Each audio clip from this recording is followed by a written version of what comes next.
श्री शिवाय नमस्तुभ्यम। जय महाकाल। कैसे हैं आप सभी। 11 जुलाई 2025 से शुरू हो रहा है सावन 2025 का महीना, और इस सावन के महीने में पूज्य गुरु जी की जो अभी की कथा चल रही है महाराष्ट्र में शिव महापुराण की कथा, जिसके दौरान बताया कि ये जो सावन का महीना आ रहा है ना, ये है 153 वर्षों के बाद में आने वाला सेम सावन, जिसमें भी आपके 4 सोमवार पड़े थे। शुक्रवार के दिन से सावन का स्टार्ट हो रहा था, और इससे पहले जो 2024 का सावन पड़ा था वो 72 वर्षों के बाद में आया था, जिसमें 5 सोमवार पड़े थे। ठीक है, सारी जानकारियां मैंने भी गुरुजी की कथा से सुन करके और इंटरनेट के माध्यम से ही जुटाई है। और इस वाले सावन में आप सभी लोगों को पूज्य गुरुजी ने ये 108 चीजें चढ़ाने वाला उपाय बताया था कि जब आपकी कोई इच्छा, कोई कामना, कोई हृदय की बात पूरी नहीं हो रही है, आपके बने बनाए काम बिगड़ जाते हो, कुछ भी कार्य नहीं चल रहे हैं, जीवन में सब कुछ उलट पुलट सा हो रहा है, तो ये 108 चीजें आपको किस तरीके से चढ़ाना है, क्या चढ़ाना है, किस दिन चढ़ाना है,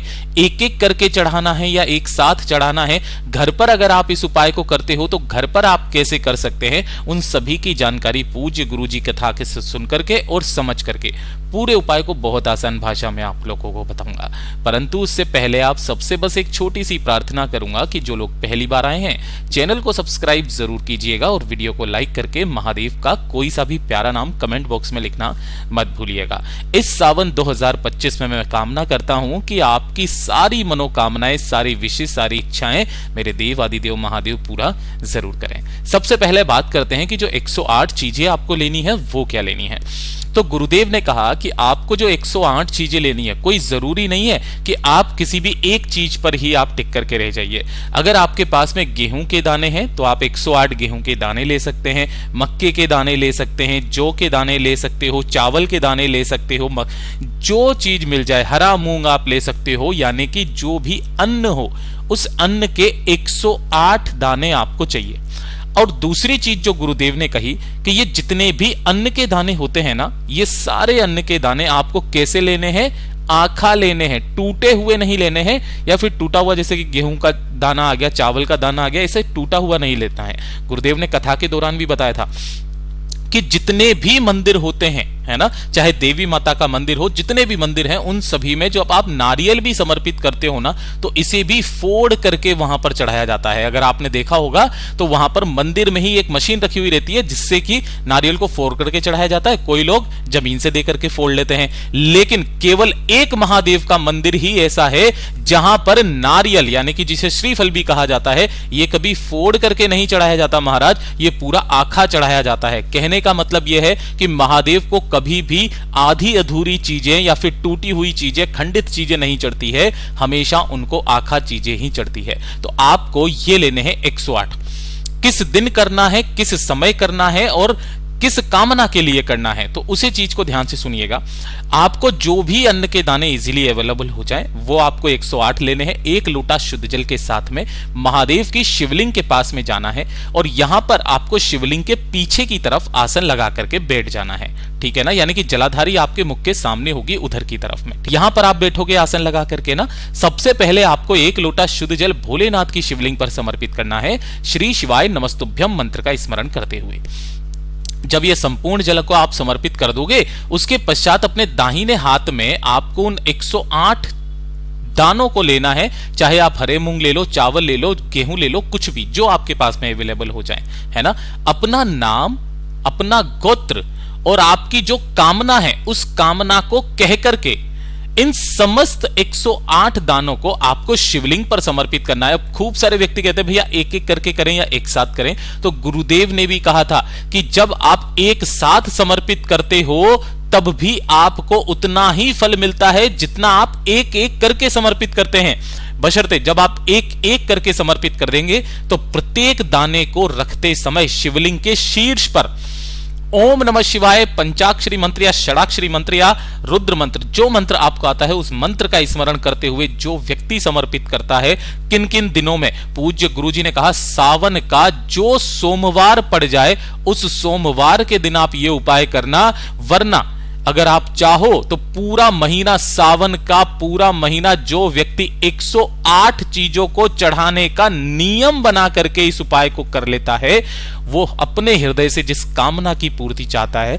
उसकी वो समस्त कामनाएं पूरी होती है। पूज्य गुरु जी का बहुत अद्भुत और अचूक उपाय है, जरूर कीजिएगा। अंत में जाते जाते गुरुदेव ने कहा कि अगर संपूर्ण दिन आप नहीं जा पाए, कोई स्त्री, नारी, बहन, बेटी ने अगर इसका नियम लिया है और मासिक धर्म होने के कारण अगर वो नहीं कर पा रहे हैं, तो केवल सावन में पड़ने वाले सोमवार के दिन कर लीजिएगा। मेरा देव आदिदेव महादेव इतने में ही आपकी कामना को पूरा जरूर कर देगा।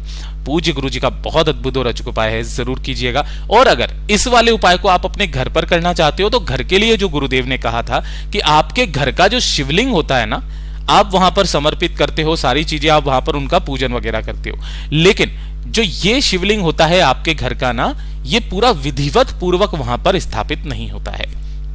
इस चीज को मानते हो आप भी, ठीक है? तो आप कोशिश करना कि आपके आसपास जो भी महादेव का मंदिर हो, जहां पर शिवलिंग विराजित हो, वहीं पर जाकर के आप ये उपाय करें तो ज्यादा बेहतर होगा। और कोशिश करना कि सावन के सोमवार का व्रत निश्चित रूप से करना। ये तो पहली जानकारी पूज्य गुरुजी ने बताई। अब दूसरी जो जानकारी गुरुदेव ने कही थी दूध के साथ में, है ना, दूध का जो उपाय किया जाता है, पूज्य गुरुजी ने कहा था कि जब भी आप शिवलिंग पर जाते हो, दूध समर्पित करते हो, तो ऐसा नहीं है कि आपको किस तरीके से दूध समर्पित करना है, इसका भी एक नियम है, वरना आपके घर की लक्ष्मी क्षीण होती है, आपके घर में दरिद्रता आती है। गुरुदेव ने कहा कि जो भी आप दूध यहां पर समर्पित करते हो, काफी सारे लोग डेयरी पर से लेकर के आ जाएंगे, या फिर थैली का, पॉलीथीन का, वो वाला जो काफी दिनों से बना हुआ रखा हुआ है, उस वाले दूध को लेकर के आ जाएंगे। तो ये वाली गलती कभी भी मत करना। कोशिश करना कि जहां से भी आप दूध लेकर के आते हो, कोई दूधिया वगैरह अगर आपके पास में हो, दूध देने वाला हो, तो उसको कह करके रखना कि चाहे थोड़ा सा ही सही, चाहे पाव भर ही सही, 250 ग्राम ही सही, दूध आपको जो लेना है वो लेना है गाय का, और वो भी कैसा? कच्चा दूध आपको लेना है। कौन सा लेना है? कच्चा दूध। और जब भी आप दूध को लेते हो ना, कभी भी भूलवश भी इसे तांबे के कलश में मत लेना। इसके अलावा चाहे आप किसी कटोरी में, प्लास्टिक के पात्र में ले जाओ, किसी में भी ले जाओ। जब आप इसे शिवलिंग पर समर्पित करते हो ना, तो शिवलिंग पर समर्पित करने का जो सिद्ध नियम पूज्य गुरुजी ने बताया, सावन के महीने में जो व्यक्ति दूध से महादेव की शिवलिंग का अभिषेक मात्र भी कर देता है ना, तो अगर उसके मन में कोई गंदे विचार आते हैं, है ना, गंदे विचार, जैसे कि वो अपनी एकाग्रता को नहीं झेल पाता है, या फिर उसके मन में अटपटी सी बातें आ जाती है, उसको डर लगता है, भय लगता है, डर सताता है, घबराहट की समस्याएं हैं, तो वो तो समाप्त होती ही होती है। साथ ही साथ जो व्यक्ति शिवलिंग पर सावन के महीने में, चाहे सावन के सोमवार ही सही, दूध को समर्पित करता है शिवलिंग के पीछे की तरफ में खड़े होकर के ना, उसके जीवन के जितने रोग होते हैं, जितनी बीमारियां होती है, वो दूर होती है और उसे जीवन में तरक्की हासिल होती है। तो जितनी कोशिश हो सके इस सावन के महीने में दूध से महादेव की शिवलिंग का वो अभिषेक करना बिल्कुल भी मत भूलिएगा। साथ ही साथ जो महादेव का लिए जो पूज्य गुरुजी ने उपाय बताया था, 2 लोटे जल का उपाय, उसको भी मैं आपको एक्सप्लेन कर देता हूं। ये बहुत सबसे अचूक उपाय है, 2 लोटे जल का उपाय। अब 2 लोटे जल के उपाय का मतलब क्या आपके पास में 2 लोटे जल होना चाहिए? काफी सारे लोग कंफ्यूजन में रहते हैं। तो जी नहीं, आपको 2 पात्र लेने हैं। गुरुदेव ने कहा 2 पात्र, चाहे दोनों लोटे ले लो, दोनों ही तांबे के हो तो ले लो, एक तांबे का एक स्टील का, जैसे आपको बन जाए। 2 पात्रों में जल लेना है, और हो सके अगर आपके पास में है तो गंगा जल का जो जल है वो इसी वाले कलश के अंदर मिला लेना। और इसे लेकर के आपको भोलेनाथ की शिवलिंग पर जब आप जाएंगे, तो इस शिवलिंग पर आपको 2 लोटे कलश का जल समर्पित कैसे करना है? आपको दोनों हाथों को जलाधारी के पास लेकर के आना है। जलाधारी पर आपको पहले जल की धार लगानी है, और उसके पश्चात इन दोनों लोटों को पीछे की तरफ बढ़ाते हुए, किधर की तरफ?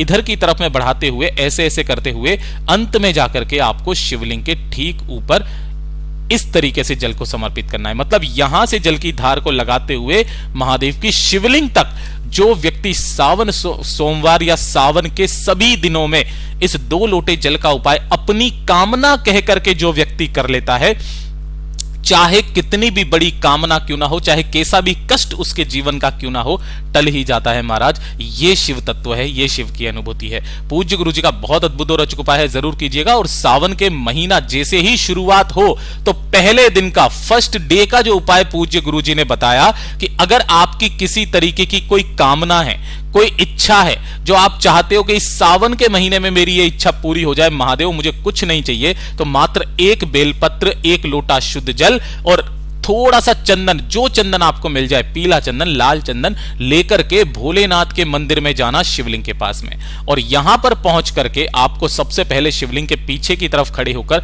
एक लोटा शुद्ध जल भोलेनाथ की शिवलिंग पर दोनों हाथों में लेकर अपना नाम और गोत्र बोल करके समर्पित करना। और जो बेलपत्र आपने लिया है उस एक बेलपत्र पर 7 चंदन की बिंदी बीच वाली पत्ती पर लगाकर क्या करना है, 7 चंदन की बिंदी बीच वाली पत्ती पर लगाकर, हो सके तो इसके ऊपर एक अक्षत चावल का दाना रखकर अपना नाम और गोत्र बोल करके अपनी कामना कहकर जो व्यक्ति इसे शिवलिंग पर समर्पित कर देता है, सावन के पहले ही दिन उसकी जितनी भी कामनाएं होती है वो सावन खत्म होने से पहले पहले पूर्ण जरूर होती है। और साथ ही साथ कहा कि जो भी व्यक्ति शिव मंदिर में जाकर डेली वहां की सफाई कर दे, वहां का पूजन कर दे, सुबह शाम दिन में रात्र में जब भी समय मिले, तो पूज्य गुरुजी ने कहा सावन के महीने में उसके शारीरिक जितने कष्ट होते हैं, जितनी पीड़ाएं होती है, जितने दर्द होते हैं, नसों के दर्द, घुटनों के, कमर के दर्द, वो सारे के सारे दर्द खत्म हो जाते हैं।